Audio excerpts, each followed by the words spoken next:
Well, good afternoon, everybody. I guess we can get started. Thanks a lot for staying around so late. Appreciate it. It's a bit more of an intimate session, but that's good. So hopefully we can talk a little bit about the details. My name is Stephan Marty. I'm the General Manager for KiWi Power's energy storage business. And I'm here today to talk about the big question of how you maximize your revenues from your storage asset, which is, I guess everybody knows, a big question, and a lot has changed around that.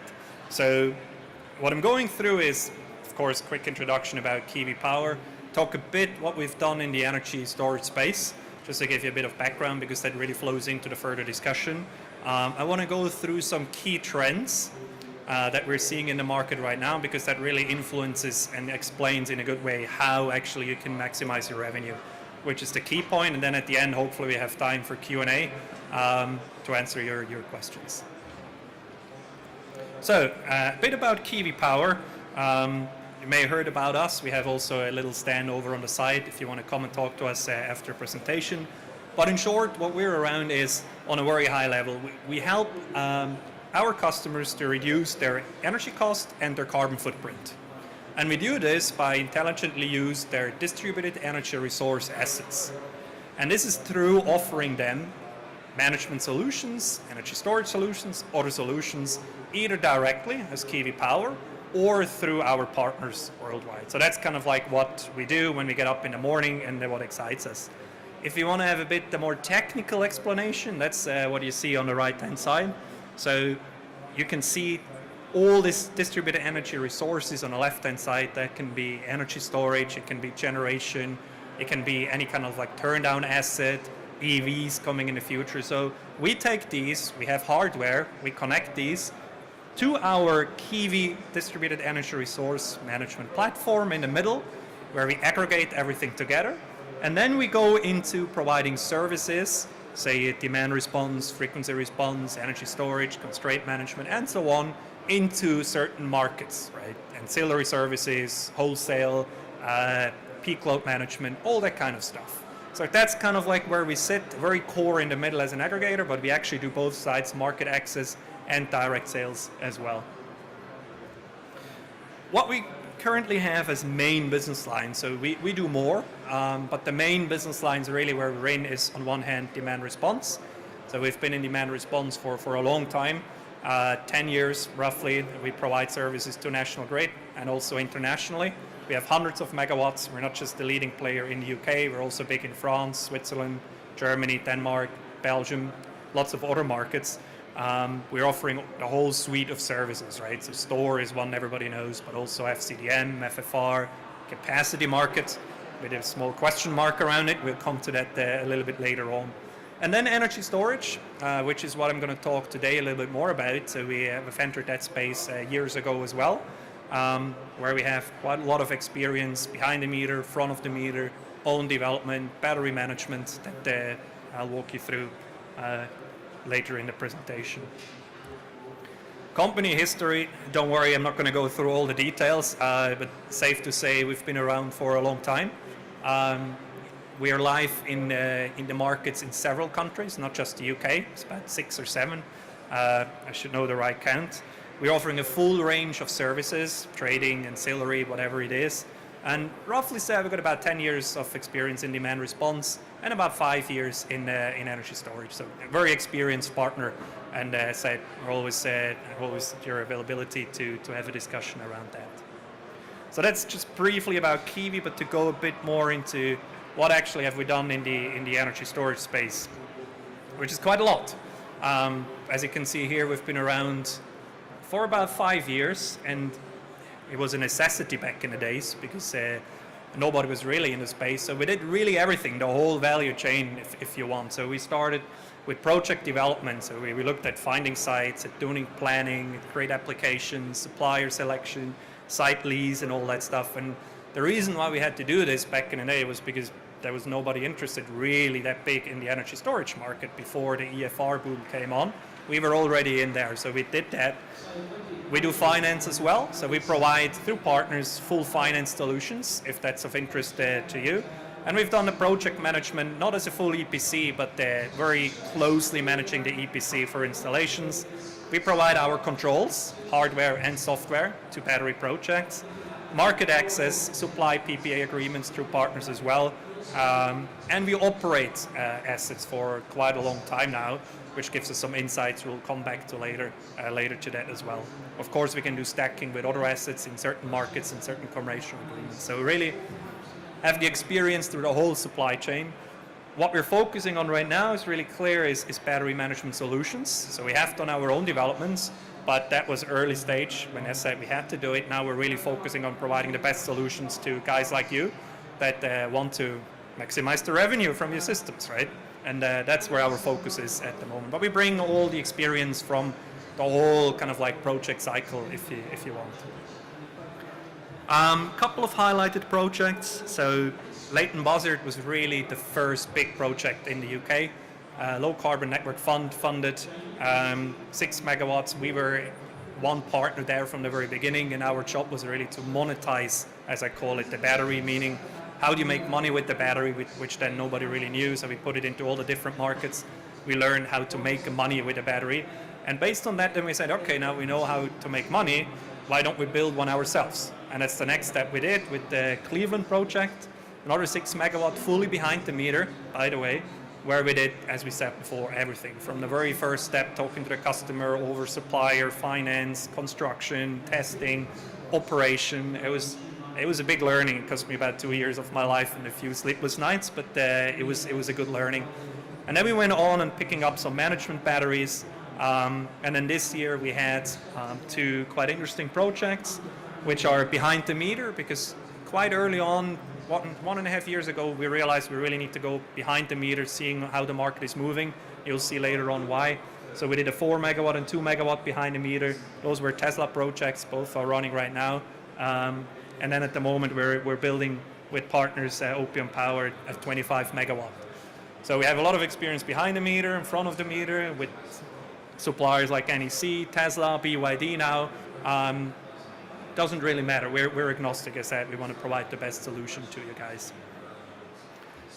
And then as a last point, before I go into, when I stop talking about KiWi and go about into the details, is I thought I'd bring a video. So this is about a behind the meter 2 megawatt project that we did down in Plymouth with a company called Plessy. It's a time lapse. This is a project that is developed by us, financed by us, has our controls, and is now managed by us as well. But gives you in like 2 minutes a good idea around how a project like that happens and how the construction is. So I think we tested it. It should work with some music as well. Let's see. There you go. Nice and loud. I'll give some running commentary over it as well, but you can see this is the site. It's actually semiconductor manufacturer on the right-hand side, and we just took out a bit of their parking lot, not a lot, and you can see the foundation of the system being built there. Some weather. That was actually the beast from the east coming in last winter, even down to Plymouth. It's a Tesla battery, so you can see the batteries coming there, crane putting it on. This is really a relatively quick operation once you have the stuff on site. And then the last point really is a grid connection. You can see the digger there digging the trench to connect to the on-site substation on the right side for you there. And that's it in short. So this is a 2 megawatt system running there, providing frequency response, providing capacity market, peak load management. Takes about space the same space as that bike shed you see on the side there, just taking a few parking spots up. So typical project, and something we think is very interesting, and is still very interesting going forward as well, to give you some flavor. Okay, but enough about KiWi. Let's talk a little bit about the key trends that are affecting the battery market. And as I said, I do this to give kind of like an idea why at the end and how we maximize revenue. So the first trend, which is really important, and as mentioned about an hour ago, is frequency markets are really saturated with batteries these days, which is amazing. If you think about 2 years ago, the situation was very different, but over the last 2 years, really that has changed dramatically. And why is this? We can look at, it really started with the cell costs of batteries coming down a lot. Cell costs are, depending on battery size, about half of the whole project, but they came down, you can see, from about $1,000 per kilowatt hour to about 200, and some claim even lower. Dramatic reduction, right? And this is mainly based around EV adoption, huge increase in global capacity, which is ongoing as we speak. So it was very competitive between like the US, South Korea, and China, maybe. China being a key market. And that decrease really has led to what I would call an installation boom in Great Britain. And the first markets battery always move in is frequency markets, because they pay most. So the first markets they go in is frequency. That was kind of like ignited, started by the enhanced frequency response tender about 2 years ago by National Grid, the 200 megawatts, where you probably remember there was about, I think, 20 gigawatts of grid connections, and everybody was piling into the market to get this sorted. And based on that, then there was also a lot of installation going into the firm frequency response market, the FFR, which is kind of the regular tendered frequency market in the UK. And resulting on that really is that we believe that by about next Triad season, you're going to see about the gigawatt of batteries installed in Great Britain, which is absolutely dramatic. If you think back 2 years, there were maybe 10, 20, right? And now we're going to like a gigawatt in that short space of time with an investment of probably £500 million, something like that, to give you an idea. So this is really dramatic. But, and this is a big but, the market size of frequency is limited, right? It is not an unlimited market. It doesn't expand because there's more batteries. It's limited. And if you look at it, FFR really is firm frequency response, the key market that batteries have been looking at after enhanced frequency. If you look at the requirement, daytime, primary, secondary, dynamic is about 450 megawatts, nighttime is about 650 megawatts, to give you an idea about the market size. Also what happened is the enhanced frequency batteries, which initially was supposed to be a separate market and not cannibalizing the market for firm frequency, is now cannibalizing the market for firm frequency, right? So initially National Grid said that will be separate, but it hadn't turned out this way. So you can see the only enhanced frequency takes up a good half of the daytime primary and secondary requirement already. So as a takeaway, simply said, there is more batteries around than there is frequency market available to take up, right? And that's pretty clear what happens, right? It's a supply and demand question. So what happens is prices drop quite dramatically, really. You can see on the left-hand side, these are kind of like the good old days here. Sorry, I need to stay here. The good old days, if you see that, till about a year-ish ago, where we still got prices of like 18 pounds a megawatt an hour. Now we're looking at prices around 6 to 8-ish pounds a megawatt an hour, and that maybe not even the bottom, right? Just to be clear. So it reduced about a third of what we've seen literally just about a year, 1.5 years ago. And the other effect is, of course, that the batteries replace other sources for the provision of frequency. And I hope you can see that on the right-hand side. It's a bit small, but basically what happened is that battery have pushed out pumped hydro and CCGTs for the provision of frequency response to National Grid. You can see that the light blue is pumped hydro, the dark blue is CCGT, and then you see this green stuff, that's the enhanced frequency response coming in, and the purple one is the firm frequency response. So a really dramatic shift in who is providing it from more classical sources to batteries right now. And that kind of like, this happening then leads to really the second key trend that you see in battery markets at the moment, and this is batteries looking to provide other non-frequency services. Makes sense, right? Because FFR is oversubscribed, so you need to do something else with the battery you want to build or you have already built.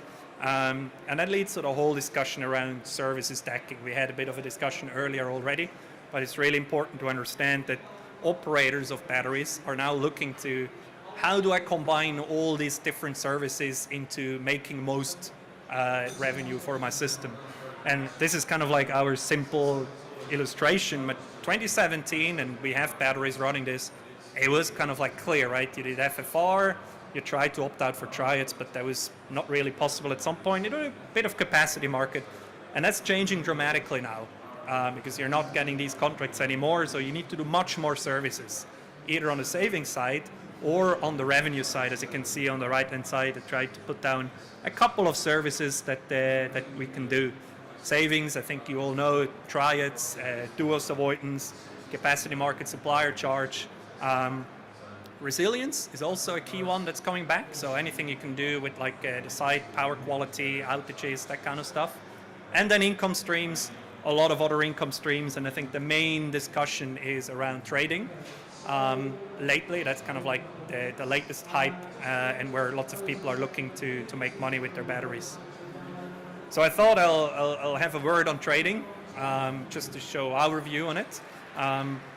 We had a discussion, I said, about an hour ago around it as well. But trading it's not just one market, it's kind of 4 separate but linked markets if you want.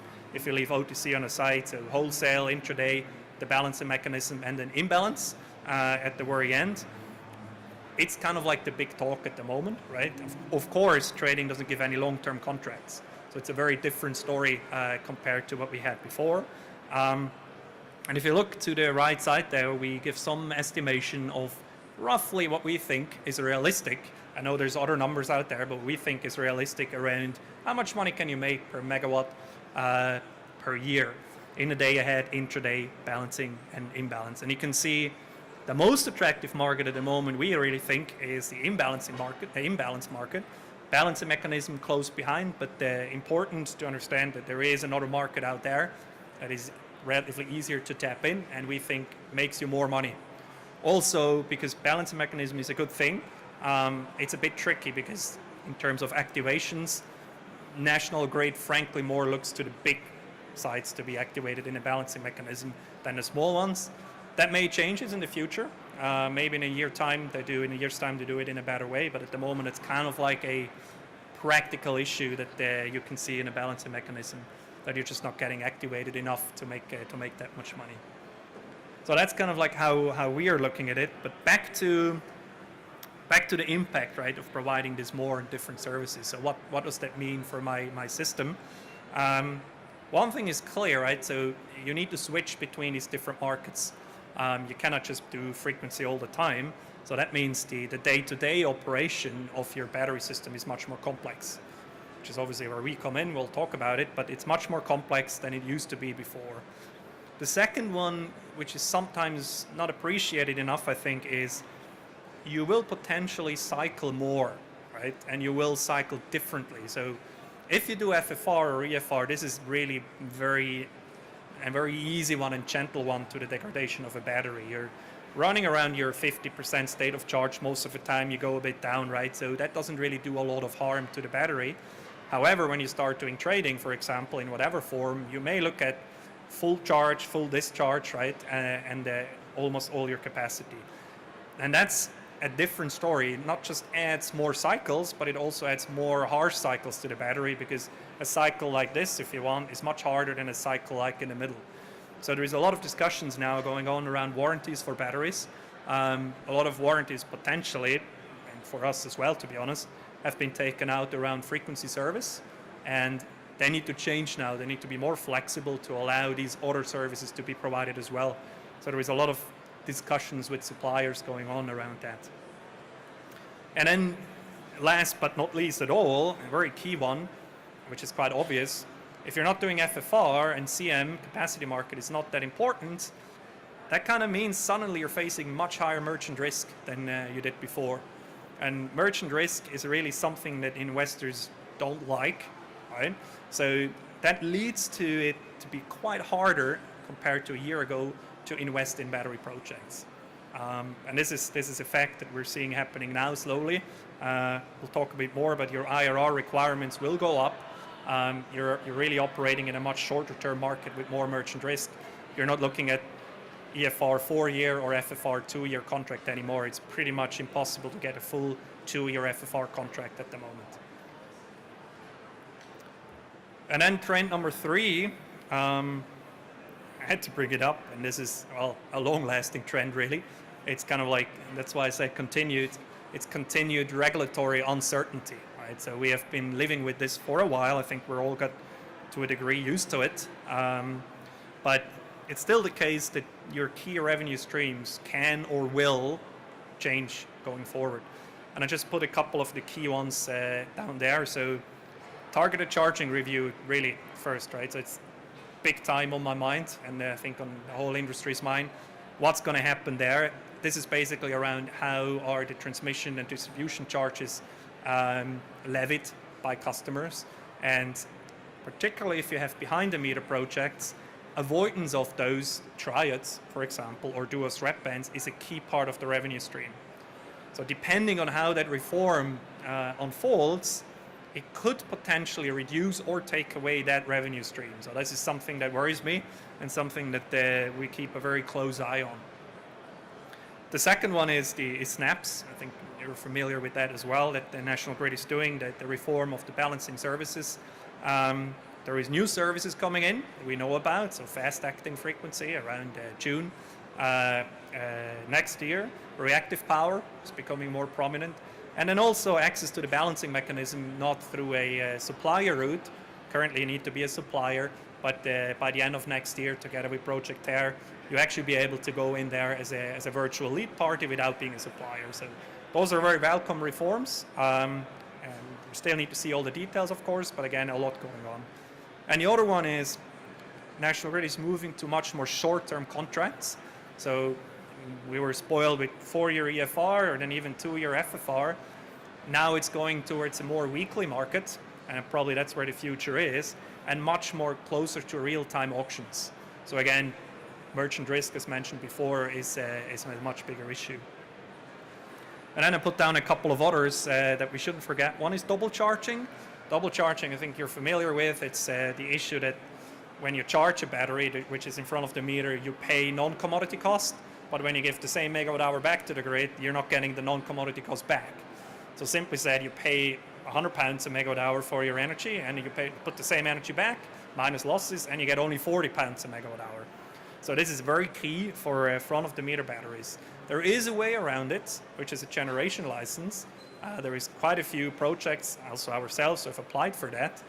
Some questions still open, but this is a way. However, there was also a talk about a more specific storage generation license, and as far as I know, this has been a bit delayed because I guess government being busy with other stuff on their mind lately.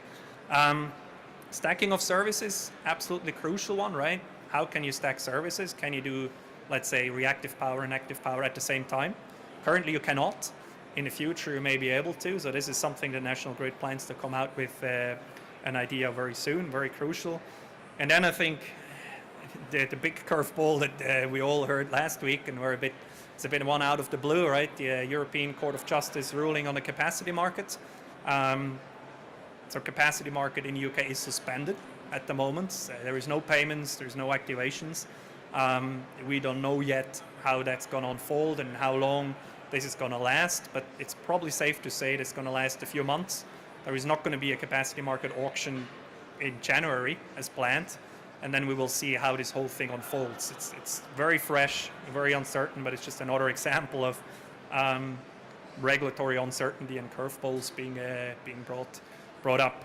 This one really we knew, but it was pretty much a bit out of the blue, to be honest. So keep to understand that your revenue streams can still change, right? And some will change. So having spoken about all of that, how can you actually maximize your revenue with keeping all these trends in mind? And I think it's probably become pretty clear, right? The key one is really around how to get an optimal mix of revenue streams. So your system and the guy who's operating your system needs to be able to tap into much more than just enhanced frequency and capacity market or firm frequency and capacity market. There is a much more services coming in terms of savings, in terms of new markets. Some we don't know in detail around, like fast acting, DNO constraint management, all this stuff. You've seen people in the balancing mechanism now, you see people with batteries in the fast reserve markets. So all new and stuff that wasn't really around and talked about literally just a year ago. What you also can do, that was always the case, and I think it was something we did relatively early on, is you can look at site resilience as a business case. So if you can do anything about power quality or outages or so, that helps, clearly. Or you can move behind the meter. away from like large sites, more to like low displacing sites, which gives you just more opportunity to tap into a triad saving, because triads are going away for embedded benefits. It kind of hedges your bet a little bit. You're in a position to tap into more revenue streams. So what does this mean? This is kind of like our view on revenues you can get. Again, you see the clear picture. 2016 was an EFR market. 2017 was a nice FFR market. I remember it fondly. Now we're in a market where we have FFR, triads, CMSC, duos avoidance, trading, capacity market a little bit. It's probably going to last this year, next year, and then 2020 on, really there is a whole raft of potential other services as discussed that come in or not. And we don't know yet what the price will be, but it's safe to say there will be more services, more opportunities to go into the markets, not just on national grid side, but also on the DNO side and on peak load avoidance. We believe there is still a very good case to be had for particularly behind the meter batteries, which is what you can see there on the right hand side. But we have to say it's highly dependent on triads. The blue bar is the triads. So again, what I said before around the targeted charging review, that's kind of like a risk around this. And front of the meter now we see as a bit more challenging. I think a few years down the road, maybe that will come back, but it is more challenging at the moment than it used to be, because basically you don't get triads, embedded benefits go away. You can't really play on avoidance of grid charges, CMSC or duos. Okay, so a few final thoughts before opening up for Q&A on how you can further maximize your revenue. I think it's very important, and frankly we have a lot of discussions around this, is you need an honest, experienced partner that has the experience, the knowledge, the standing in the market to navigate all these changes that we discussed around, and has the ability to enter or access these markets. And you need a very flexible control system. So if you don't have the controls on a battery that can be adapted to these changes in the market, then you have a problem. So as you can imagine, these 2 points is where KiWi Power is very focused on, and what we're planning to bring to our partners. Low-cost battery supply, that's pretty obvious, I would think, but it becomes even more important than it was early on. And then I thought I'd give a quick mention to finance. So there has been a lot of discussion around private equity. So most initial batteries, ours as well, were financed by private equity. Is there debt coming in? We haven't really seen this. So there is very fringes discussions. I know I have discussions with mainstream banks, they're interested. But it's a bit too early for them. And again, merchant risk is actually increasing, not decreasing. So I don't think we're going to see banks really heavily involved in the market in the short to mid-term. Infrastructure funds are another source that could be interesting with a bit of a lower IRR requirement, but important to keep your finance under control and try to get reasonable low IRR projects. And then the last 2 points, that's just whenever I discuss with investors, is kind of like what it ultimately comes down to. It's really important that you have a long-term view on the market. We really think this is a key part of a future energy system, and we know there's a lot of investors that think the same way. Even if it now looks a bit more bearish compared to a year ago, in the long term, this is a key component. And the second one is you got to kind of live with the merchant risk, right? So this is just going to be around in the market. I don't think it's going to go away. Where we came from, and I personally walked this story, we came from when 3 years ago, everybody came from solar, right? They were used to 20, 25 years contracts.